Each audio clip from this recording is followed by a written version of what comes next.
Let's get some more on all of this. Republican Senator Lindsey Graham is joining us. He's a leading member of the Budget, Armed Services, and Judiciary Committees. He's a busy guy. Hi, Senator, thanks so much for joining us. Thank you. Want to get to taxes shortly, but let's talk about North Korea. How much closer does this latest intercontinental ballistic missile test bring North Korea to actually threatening the United States with a nuclear-tipped ICBM? Well, I'll let the intelligence community give you that answer, but I believe every test puts them closer. And the president has said, we'll take care of it. Not the United Nations, not China. We'll take care of it. And my hope is that North Korea will realize that he is serious about this. The president is not going to allow North Korea to have a nuclear weapon in their hands that can hit America with an ICBM that can make it to the United States. And if we have to go to war to stop this, we will. And if there's a war with North Korea, it'd be because North Korea brought it on itself. And we're headed toward a war if things don't change. But that could result in tens of thousands, if not hundreds of thousands, maybe millions of casualties. You've been there. You understand, even with conventional weaponry, what potentially is at stake along the demilitarized zone. Seoul, a city of what, 10 or 15 or 20 million people, is only 30 miles away. Yeah, you're dead right. It's not lost upon me what a war would look like with North Korea. One, we would win it, but a lot of people would get hurt and killed. At the end of the day, the president's got to pick between homeland security and regional stability.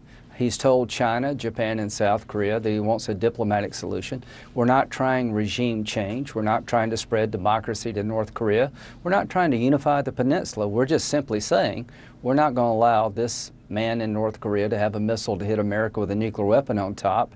And all the bad things you described are real, but the president is picking America over the region, and I hope the region will help us find a diplomatic solution. So when the president said today, we will take care of it, it is his situation, we will handle, those were his words. What do you understand from him? What is he saying? Well, I talked to him this morning before the missile test, and we talked about taxes, but we talked about North Korea. You know, every president before him has said, we're not going to allow North Korea to have nuclear weapons. Well, they got nuclear weapons. Every president before President Trump has said, we're never going to allow them to hit the homeland with an ICBM with a nuclear weapon on top. They're about to get that capability. China is the key to this. The president's engagement with the Chinese was very productive, but this is a provocative act by North Korea. They're miscalculating President Trump, and he is ready, if necessary, to destroy this regime to protect America. And I hope the regime understands if President Trump has to pick between destroying the North Korean regime and the American homeland, he's going to destroy the regime. Hope China understands that also. Even if it means the huge number of casualties? Even if it means thousands, hundreds of thousands of people over there get hurt to protect America. Now, that's the choice that the president has to make. I stand with him. The best outcome is not to have a war. I don't want a war. He doesn't want a war, but we're not going to let this crazy man in North Korea have the capability to hit the homeland. We're not going to live this way. To our friends in China, we're not going to live this way. You need to help us. And if you don't help us, we'll take care of it. And us taking care of it means that the war's in your backyard, not ours. We hadn't seen a missile launch along this kind, any missile launch from North Korea since the last one, I think, was September 15th. Right. Do you think the president's rhetoric about Kim Jong-un, he calls him short and fat, or his decision to name North Korea as a state sponsor of terror once again, is actually provoking Kim Jong-un to do what he did today, for example, and presumably much more down the road? President Trump's not the problem, it's the North Korean regime. They believe that if they get an ICBM to hit America with a nuclear weapon on top, they're home free. I believe that whether they use it or not, they're liable to sell any technology. It's not in the world's interest for Kim Jong-un to have a hydrogen bomb and a bunch of missiles. So I think they believe the best way for the regime to survive is to be able to attack America. They're making the biggest miscalculation in modern history. If North Korea watches CNN, I hope you understand that President Trump is not going to allow the United States to live under the threat of a nuclear missile, a nuclear weapon coming to America from North Korea. And if you want that capability, you're going to get in a fight with the United States, and you're going to lose that fight, and that'll be the end of the regime. I do know the North Korean leadership watches CNN and CNN International. As you know, the president, he has touted his relationship with Chinese President Xi. Is there any evidence that you've seen that it's actually having a positive impact on the situation? I thought so until today. I was very encouraged that a delegation from China was going to North Korea. Again, China shares the same goal, a denuclearized peninsula. We don't want South Korea to have nuclear weapons, Japan, or North Korea. We share the same goal. I was very encouraged. I thought the engagement with the Chinese president and President Trump went very well until today.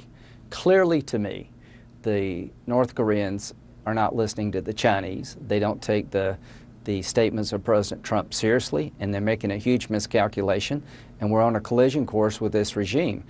President Trump is not going to allow you to perfect the technology to hit America with a nuclear weapon, and if there's a war, it will be because you want one. Do you agree with the president that Russian President Putin can be very helpful in dealing with North Korea as well? No. You don't think they have any influence, the Russians? None at all. I think the Russians are trying to intercede here by helping North Korea. You know, the sanctions have worked to some extent, but the regime clearly believes that the pathway forward for their survival is to have a nuclear weapon to hit America, hold us hostage, and they're home free. They're making a big miscalculation. I don't see where the Russians can help at all, but I do believe the Chinese are outcome determinative. They own 90% of the North Korean economy, and the Chinese leadership has to tell the North Korean leadership in very no uncertain terms that things have to change. On August 2nd, as you know, Senator, the president signed into law a bill that was overwhelmingly passed in the House and the Senate, 98-2 in the Senate, that would enact new sanctions on North Korea, Russia, and Iran. But guess what? That law has not yet been implemented, and it's almost December. Does that concern you? Yes, it does. The Congress has spoken in a uniquely bipartisan way. We're talking about a dysfunctional Congress. I understand why people think we can't, we're not very popular, but 97-2 for Russian sanctions in the Senate, overwhelming vote in the House. We've created a new law that the president signed. It is his job, his obligation to implement that law, and I hope he will. Why hasn't he? I don't know, but I can tell you this, that the Congress is going to insist on its implementation. I think the president's making a serious miscalculation here. The Russians will only respond when we push back. They did interfere with our election. They will keep doing it until the price for doing it is too great. Let's impose these sanctions that the Congress passed overwhelmingly, and the only way you're ever going to get Putin's attention, in my view, is to push back. Because, as you know, the president strongly opposed this legislation. He didn't want you to implement new sanctions against Russia specifically. Why do you think he refuses to get tougher with Russians, especially with Putin?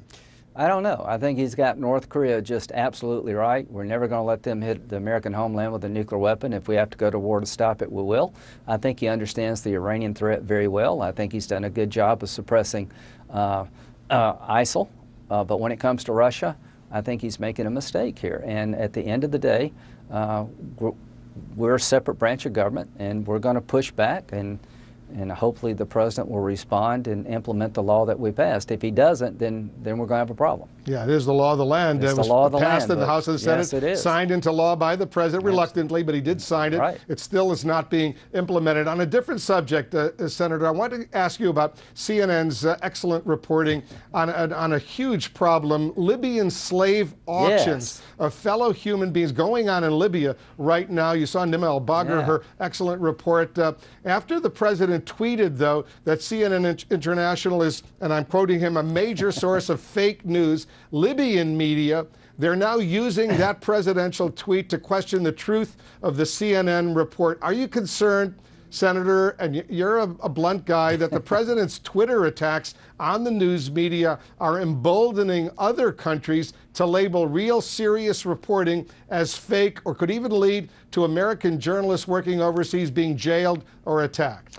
Well, I think the president feels like that CNN and about every other major news outlet in this country it is just unfair to the point of being over the top unfair.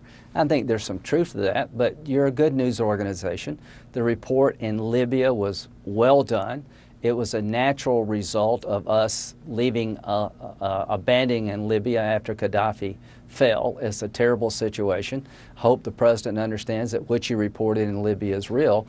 But you've got to understand, too, that if you're President Trump, you can't turn on CNN or any other news network in the country without somebody beating the hell out of him. And I guess that wears on him. But that's the nature of a free press. That's our responsibility to report the news honestly and fairly, and not just do whatever a president or any world leader wants. I'm not suggesting that you report the news in a way that you think is unfair. But let's be honest with you. Honest about this. MSNBC and CNN is just 24 hours a day that Trump did something wrong and stupid. And also good news reporting on Fox. He's always right. So the bottom line is you've got to understand why most Republicans don't trust CNN. Yeah, well, I just want to point out what he was attacking. He attacked CNN all the time, but he was specifically attacking over the weekend CNN International. Right. Well, I'm not attacking you. I'm on your show. Our reporters around where they risk their lives every day to report the news fairly and responsibly. And when the President of the United States starts calling this fake news, that endangers those reporters, and it emboldens autocrats and dictators to simply, shut the opportunities down for a free press. That's the concern I have, and I'm sure you share that concern. Yeah, well, listen, I saw this coming a long time ago. Clinton and Obama basically just withdrew after Gaddafi fell. There was a moment when Senator McCain and myself, Rubio and Senator Kirk went to Libya with a little bit of help, a little NATO assistance.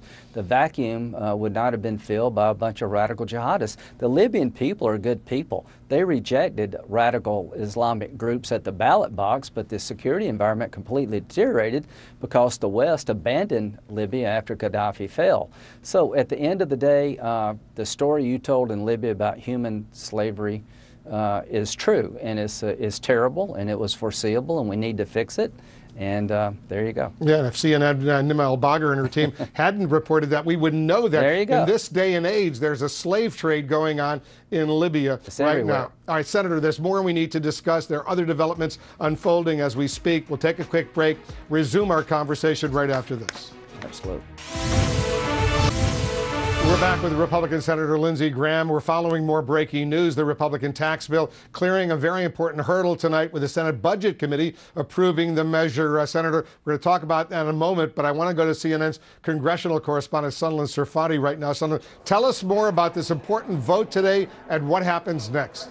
What happens next, Wolf, is this tax bill now heads to the full Senate floor for a vote in front of the full Senate. And it was remarkable that the fact of the matter is that just getting a vote out of the Senate Budget Committee today was a difficult task for Senate Republicans. There was some drama leading into it. It was not a sure thing that this Republican tax bill would get out of the Budget Committee. It ended up voting along party lines, but that fact really underscoring that there is considerable consternation among Republicans about parts of that bill. You had Senator Ron Johnson, who's been very vocal about his concern about the pass-through tax rates in the bill as it currently stands right now. He said, yes, I will vote to advance this bill forward out of committee onto the Senate floor, but that doesn't mean that I'm necessarily going to be a yes on the overall tax bill when we vote on it on the Senate floor. And there certainly are a handful of other Republican senators with their own concerns. They want changes made. This is something that Senate Majority Leader Mitch McConnell addressed earlier today. He can only afford to lose 2 Republican senators, and he described it as something of a Rubik's Cube. The idea that if you appease some senators to bring them in, that you risk alienating others. Here's what he had to say. It's a challenging exercise. Think of sitting there with a Rubik's Cube, trying to get to 50. And we do have a few members who have concerns, and we're trying to address them. And we know we would not be able to go forward until we get 50 people satisfied, and that's what we're working on. So McConnell there talking about this constant battle that no doubt he will be facing not only in the hours ahead, the days ahead. The Republicans will plan on pushing this through very quickly. They would still intend to have a vote on this bill sometime this week, but considerable work ahead to get the Republicans on board. Yep, certainly is. All right, Sutherland, thanks very much. Sutherland Srivastava up on Capitol Hill. Let's get back to Senator Lindsey Graham. So, Senator, how big of a role did President Trump play in getting this tax bill through your committee? You're a member of the Senate Budget Committee. It passed 12 Republicans versus 11 Democrats. Let me tell you, I thought he did a masterful job today in lunch. He met with Susan Collins, myself, and Senator Alexander before lunch because Senator Collins has got a concern that if you repeal the individual mandate, premiums are going to go up. She's really worried about stopping the subsidy payments, the CSR payments, and she comes from the Northeast and she wants a $10,000 property tax deduction like the House has. The President and Senator Collins had a very good meeting. She wants some other things also, but the President said to her and to the conference as a whole that if we repeal the individual mandate as part of a tax cut, I will fund the CSRs, I will put some money into a high-risk pool, the Collins-Nelson bill, and that he would support a $10,000 property tax deduction. So that was a huge step forward in terms of meeting Senator Collins' legitimate needs. Senator Corker, I think, is very close to finding a trigger that will work in terms of his deficit concerns. I talked to Ron Johnson just before I came on your program. I think we'll find a way to give better treatment to pass-through entities. The bottom line is 52 people are trying to buy a car. Here's our choices. We may not all agree on the color or the type car, but if we don't get a car, we're all going to walk.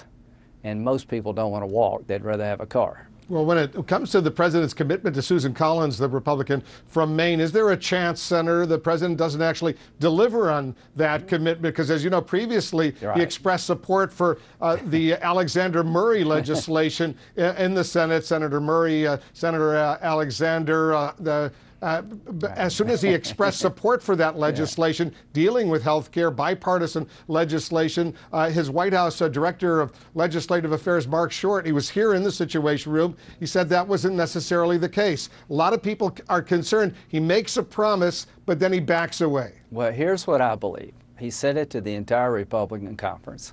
He said it to Susan Collins, and I believe him. And here's the way it would work. Is that if you do repeal the individual mandate, which I think we should as part of the tax bill, then you need to really make the subsidy payments because that would create premium increases if you stop the payments, and put that Alexander Murray, Collins, Nelson proposal on any effort to fund the government, whether it be an omnibus bill or a continuing resolution. I believe the President will keep his word, and I think that is a good deal for the country at large. We still don't know if your other Republican colleagues, Senators Corker and Flake, are a yes on the bill when the final vote comes up on the Senate floor. Wouldn't amendments winning them over, though, potentially lose other Republican votes? As the Majority Leader Mitch McConnell says, this is a Rubik's Cube. Well, it's not. People have legitimate concerns. What if the economy doesn't grow the way we think it will and the revenue doesn't come in? The trigger is to deal with that situation. Senator Corker says, if we don't grow the way you think we will, then I want to have a backstop. So I think he's reached an accommodation with the Finance Committee that I'll let him speak for himself, that to me is a really good deal. If we don't hit that 0.4% of GDP growth to pay for this tax cut, there'll be a trigger that will roll back some of the tax cuts. I think that's going to happen. I think they're very close to a deal. I know Ron Johnson very well. He's smart as hell. His concerns are legitimate, and I think we can address them. So would you support that, what's that called, that snapback? Yeah. In other words, if the economy isn't booming at 3 or 4%, but let's say it's under 2%, you would go back and increase taxes? Well, what I would do is have a trigger saying if we don't, 0.4% of GDP growth. Number one, I don't like the Obama-era tax policies. I don't replace them. During the 8 years of President Obama, the average GDP growth was 1.9%. We've had a 1/4 of 3%. We can do a lot better than 1.9%. 0.4% pays for the 1.5 trillion. The bottom line is, for some reason we don't hit that number, then I'm willing to roll back some of the taxes, because the deficit matters to me. It matters to Senator Corker. Would you roll back individual tax rates or corporate tax rates? I'll let Senator Corker tell you how it works, because he's the guy behind this. And I think a lot of people in our conference agree with the idea that we need a debt backstop. I think a lot of people in our conference, if we repeal the individual mandate, would like to see the subsidy payments made to make sure that the insurance market stays stable until we can actually replace Obamacare. I think most people in our conference believe we can do better than President Obama when it comes to the economy. This tax cut is good. We'll have a debt backstop.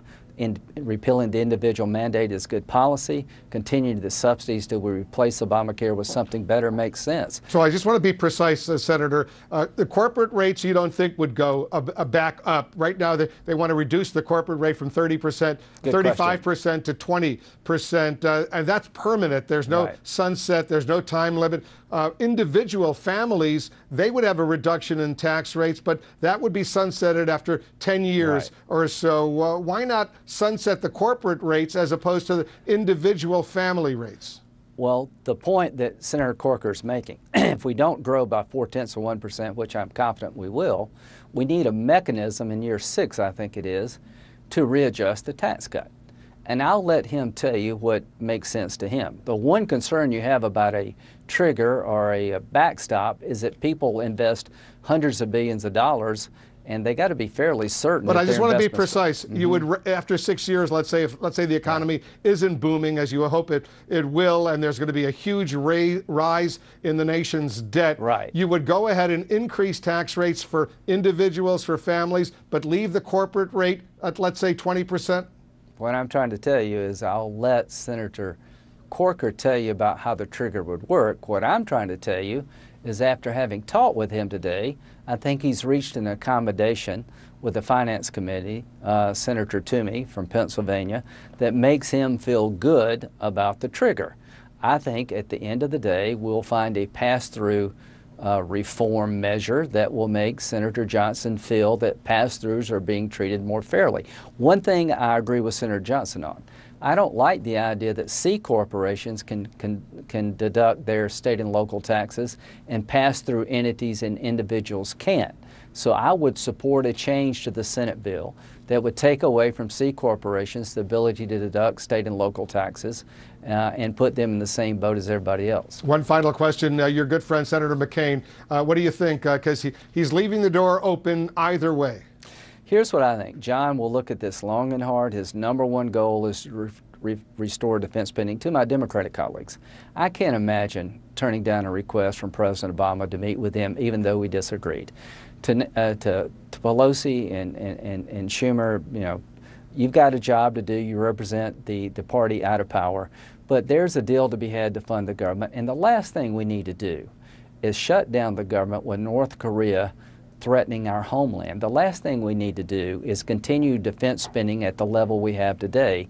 Senator McCain's primary reason for being in the Senate right now is to fix a broken military. He will vote on the tax bill if he thinks it's good for Arizona and good for America. I hope he can get to yes.